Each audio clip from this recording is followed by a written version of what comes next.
vacaciones, vino en helicóptero a la ciudad. A traernos unas galletitas maravillosas. Y para tratar de... Mire, este es el primer trimestre del 2024. Yo pienso que es propicio el momento para hacer una especie de rendición de cuentas para saber cómo va todo en este primer trimestre de un año electoral. A partir del lunes, apreciadísimo doctor Sierra, el tema va a ser electoral, todo lo demás se va a quedar en la gaveta. Aquí vamos a hablar de las maravillas y de lo que la población está esperando con la ratificación del orden y del éxito de esta gestión. Eso es así, porque ya, ¿qué otro tema? Dicen que todo es falso lo que dice la oposición está absolutamente disminuida, como decía, había 2 opositores y estaban dentro del PRM y ya el presidente los sedujo, le dijo no, vengan para acá. Si tuviéramos que evaluar la justicia, bueno, tanto el Poder Judicial como el Ministerio Público, en este primer trimestre del año, Manuel Sierra, ¿qué dice usted? Usted que es un abogado en ejercicio de toga sudada. Adelante, así es. Bienvenido. Ya no me voy a presentar porque ustedes me presentaron. El sistema de justicia, bueno, siempre hay de alguna forma avances, diría uno. Hay un problema de lo que tiene que ver con la parte de los jueces. Yo creo que la calidad del juez ha disminuido.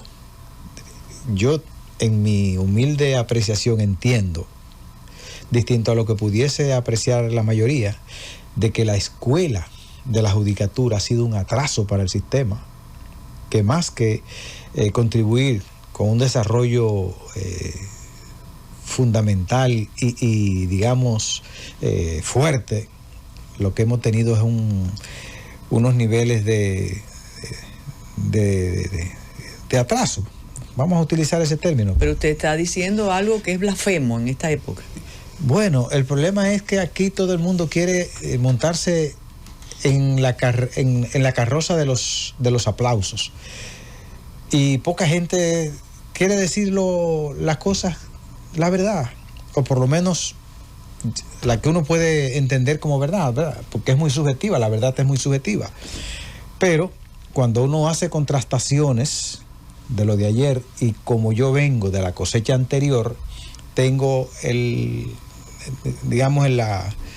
la oportunidad de poder comparar lo de ayer y lo de hoy. Y uno dice, bueno, es que ayer tú tenías, para llamarle de alguna forma, a un juez que era inquisitorial. Sin embargo, yo creo que hasta ese código era prácticamente mejor que este código, más lógico. Código más lógico, un código con mayores niveles de claridad en los derechos del ciudadano. Hoy tenemos un código que honestamente yo no logro entender. Y encima de eso, en lo que tiene que ver con el Código Penal, porque el civil todavía anda rodando desde 1800 y al final los civilistas se quejan menos, parece que le va mejor con el aspecto de los derechos penales, la ley 834. Entonces, el código que tenemos hoy, que se entendió que venía a corregir una serie de entuertos, lo que yo creo es que han aumentado los entuertos. Y muestra de eso es justamente lo que está pasando en la cárcel de La Victoria, que se replica en todas las cárceles del país. O sea, hay una sobrepoblación carcelaria. Y eso, distinto a lo que uno algunas veces emotivamente dice, yo creo que los responsables son los jueces. Porque al final del día, quienes dejan preso o ponen en libertad son los jueces, independientemente de que el Ministerio Público le pida lo que quiera. Entonces, en esa parte de los jueces, del sistema de justicia, yo creo que las cosas no han caminado bien. Es más, los abogados que tenemos cierto nivel de ejercicio entendemos que la Suprema Corte de Justicia pasada, que operaba con una serie de viejitos ahí que subían casi en bastones, trabajaba y producía mejor decisión que la que se produce hoy. O sea, yo me canso de buscar una sentencia de principio y no aparece una en el aspecto penal. No hay sentencia de principios en el aspecto penal. No hay. Son vacías, son pobres, no tienen argumento. Si tomamos el Ministerio Público, que generalmente uno lo evalúa en función de los grandes casos, Yo digo, pero aquí se está aplaudiendo a un ministerio público que lo que ha sido es que ha tenido un pésimo desempeño y se está aplaudiendo.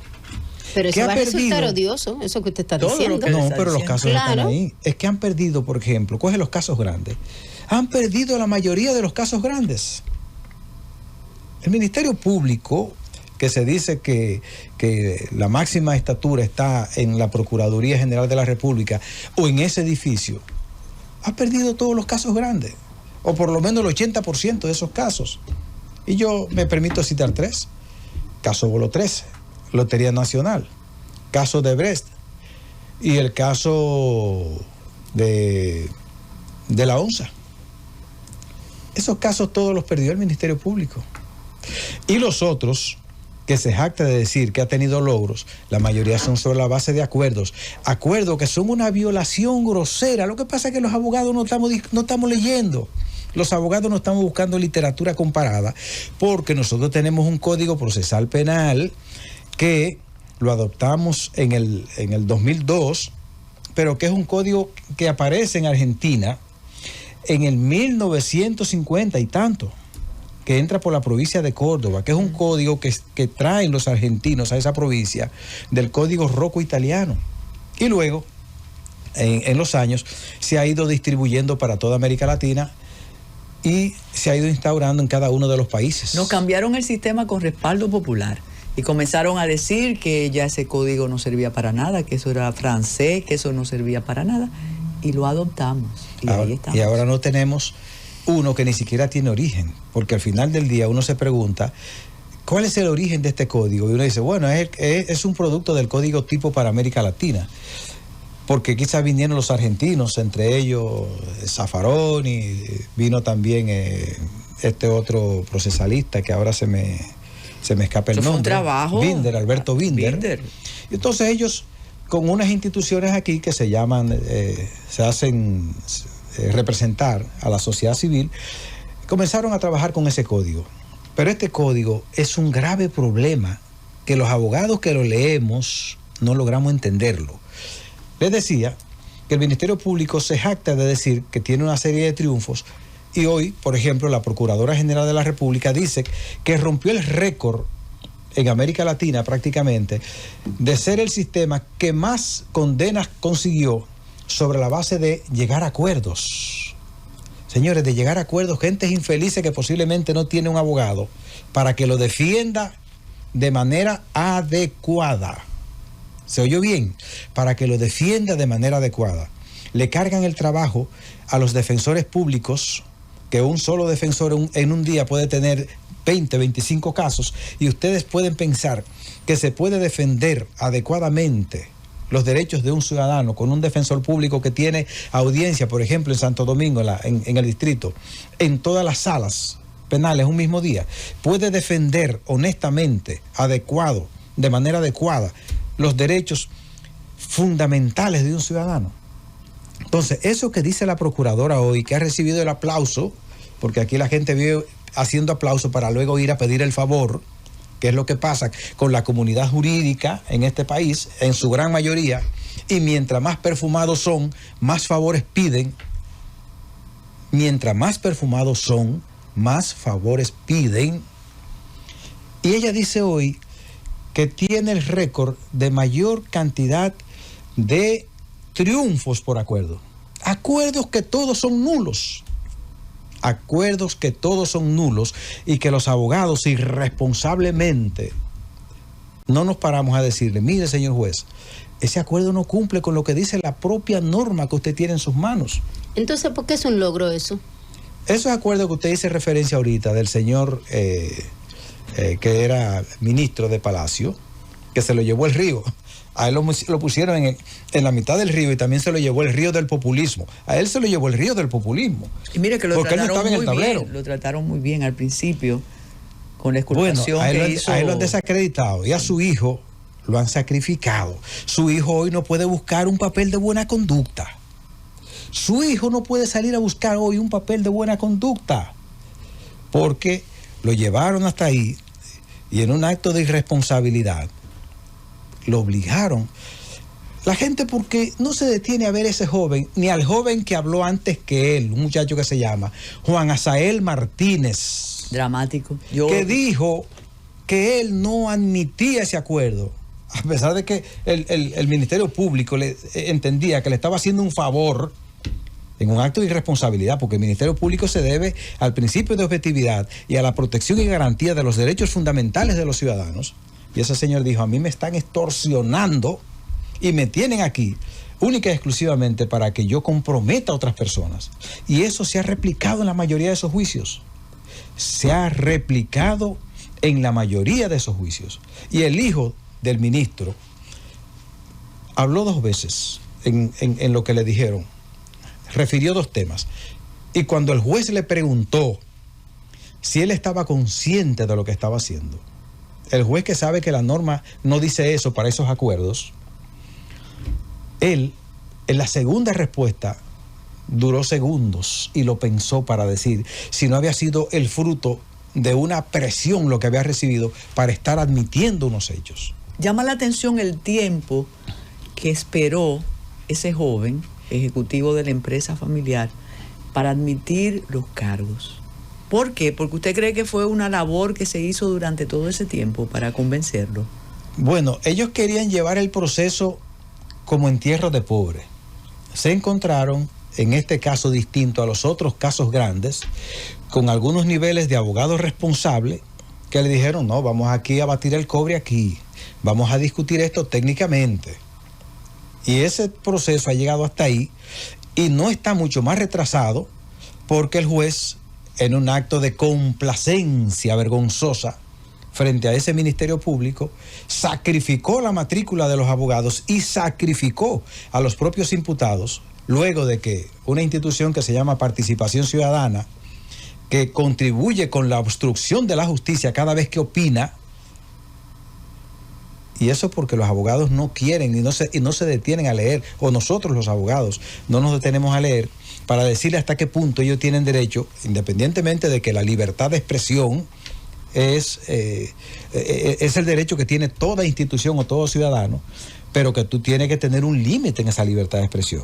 Pero bueno, en este caso, ese joven, quizás ellos querían llevar ese proceso, haber salido de ese proceso con anterioridad, y que de este proceso, si se quisiese buscar la verdad, inclusive ese mismo Ministerio Público arribó a acuerdos con gente que tenían los mismos niveles de responsabilidad del hijo de Macarrulla, y están ahí vinculados con la gente de los Bonetti, que también estuvieron participando en eso, que tuvo otra señora que le dieron, por cierto, el hospital Padre Villini, y que también aparecía ahí. Entonces, estos casos, para evaluar el sistema de justicia, lo que evidencian es el descrédito y el retroceso que ha tenido nuestro sistema jurídico.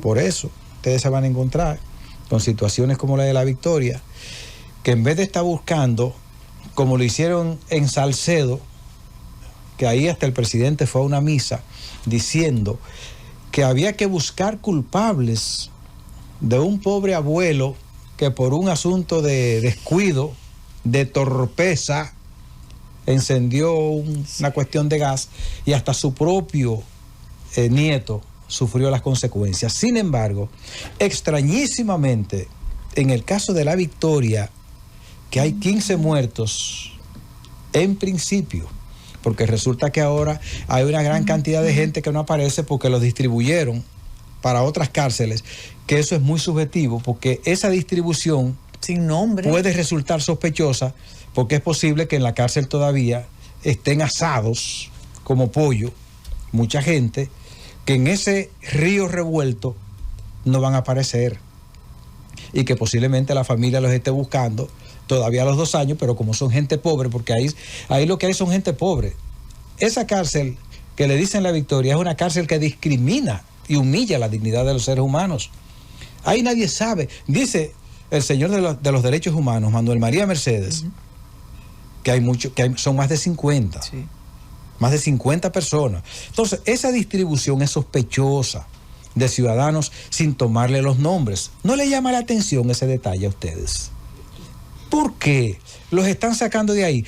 Hay otra gente que no van a aparecer y que en ese corre-corre, cuando las familiares le digan 2 años después que no aparece, gente que no tienen la posibilidad de ir a un medio de comunicación a reclamar a sus muertos. Esas escenas de las madres y de las parejas afuera y de Entonces, los hijos son desgarradoras. Y yo no he visto en ese homicidio involuntario, porque el homicidio involuntario no es más que el descuido, que la negligencia, que la torpeza en el manejo de lo que ahí ocurrió, de gente que estaba gritando y no aparecían con qué romper, no aparecían llaves, y entonces a eso le van a hacer una comisión para que no se sepa. Ahí yo vi que aparece, creo que el expresidente de la Suprema Corte de Justicia, Jorge Subero Isa, No, pero encabezando. porque esa comisión no es para lo de las parras. Bueno, es que está todo mezclado. Es para las parras. Para el transporte de las personas de la Victoria a las Lo que parras, pasa que es, queden. lo que pasa es, Es para las comisiones, es para ver qué es lo que se va a hacer, qué se necesita comprar para habilitar las parras rápido. En ese descuido deliberado. Es para que Porque no vaya fíjense, a haber ese expediente de las parras. corrupción otra vez, tú sabes. No, es que ya hay una corrupción. Sí. Porque el hecho de tú deliberadamente no poner en ejecución la cárcel, que estaba buena, por lo menos una gran cantidad de pabellones. Claro. Entonces, eso también, ahí hay el delito por comisión o el delito por omisión. Y no hay delito por torpeza ahí también. Claro, no. Sí. Omisión y comisión. Por No, tanto, yo digo por la torpeza de no habilitar la parte que funcionaba de la cárcel. El descuido deliberado. En ese momento. Que ahora dice el dejarla presidente dañar. que hay que pagar 1,000 y pico de millones de pesos. ¿Y a quién le vamos a endosar los 1,000 y pico de millones de pesos? A los que se descuidaron. A los que la y a dejaron consecuencia dañar. de eso, tú tienes un número indeterminado de pobres muertos. Claro. Que no tiene, que lo que hay son una gente que tú le ves la pobreza en la cara, reclamando a sus familiares. Sí, ¿y a quién se le va a cobrar el hecho de que por no haber hecho los traslados oportunos por una cárcel que aunque habría sido el cuerpo de la ignominia, pero funcionaba y no la quisieron poner a funcionar, la dejaron ahí, que le creciera la hierba de este tamaño, vacía, y ahora esos muertos, ¿a quién se le van a cobrar? Bueno, esos muertos son de las autoridades, porque fíjense hasta dónde llega el nivel del abuso. Sacrifican a una pobre coronela que tiene apenas menos de 20 días, que con bombos y platillos, que era la primera mujer que llevaron allá, que no fue más que un gancho para ella, para la pobre mujer, que ahora la sacrifican. Mandaron Y que a ella, protocolo de dignatario. con mucha responsabilidad, dijo: yo lo que cuido es el perímetro. En La Victoria hay 2 autoridades. Claro que sí, por supuesto. Y el alcaide, que es el dueño de los presos. 2 autoridades formales, para que en la pausa yo le voy a decir cuántas autoridades hay. Entonces, ¿dónde está el alcaide? ¿El alcaide dónde está? El que Roberto Santana denunció actos de corrupción. Entonces, ahora las autoridades, desde la Procuraduría hasta el jefe de prisiones, todos como Poncio Pilato, lavándose las Ese también manos, es coronel, amigo mío. buscando ahora un culpable o ignorando de que hay unos responsables. Ahí hay un homicidio involuntario, como lo que ocurrió en Salcedo, como lo de San Cristóbal, que todavía andan buscando gente y que no aparece un responsable. Una comisión también en San Cristóbal. Sí. Entonces, lo que tienen que hacer los familiares, y aquí hay una institución que debía ser responsable, pero ese anda faranduleando, que es el defensor del pueblo. Él es el que tiene la responsabilidad de ir y asistir a esa gente y enfrentar al Estado dominicano y pedir la responsabilidad y la cabeza de la gente que tiene la responsabilidad de pagar penalmente por ese descuido, por esa torpeza. De no habilitar las cárceles de manera oportuna para hacer esos traslados. Por los muertos ya. Lo otro es otra cosa. Lo otro es por comisión u omisión. Hay una responsabilidad que hay que pagar ahora 1,000 y pico de millones de pesos. ¿Y por qué ahora los 1,000 y pico de millones de pesos? ¿A quién le endosamos esos? O sea, ese acto de corrupción, si se quiere llamar así, o ese acto de omisión por comisión, o de negligencia o de comisión también. por omisión, ¿a quién se lo vamos a endosar? ¿Quién es el responsable? ¿Quién es el que dijo Roberto Santana dijo, bueno, hay una autoridad de la Procuraduría General de la República que quiere que auditen la última varilla de esas cárceles. Entonces, esa gente son los responsables. Pero aquí no hay responsables. Pero usted ha dicho cosas mayores. No, es que eso están ahí. No, eso no son ni mayores ni menores. Es que es la verdad. Lo que pasa es que aquí nos vivimos tapando la luna con un dedo.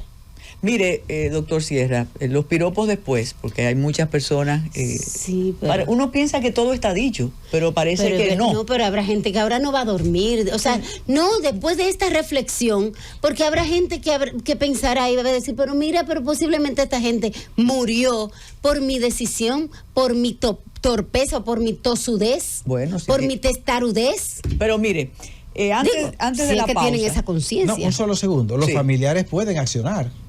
¿Pero ante quién? ¿Quién se los va a ¿Ante decir? quién? Porque, dígame, ante el mismo Ministerio Público que decidió que no se abrían en las cárceles. No importa, alguien tiene. ¿Quién? Alguien va a salir responsable. Es verdad que tú no te vas a juzgar a ti mismo, ni te va a investigar a ti mismo, pero alguien tiene que responder por eso. Doctor, llama la atención que hoy, así como aquel juego infantil de una candelita por la otra esquinita, de repente nadie es responsable de esto.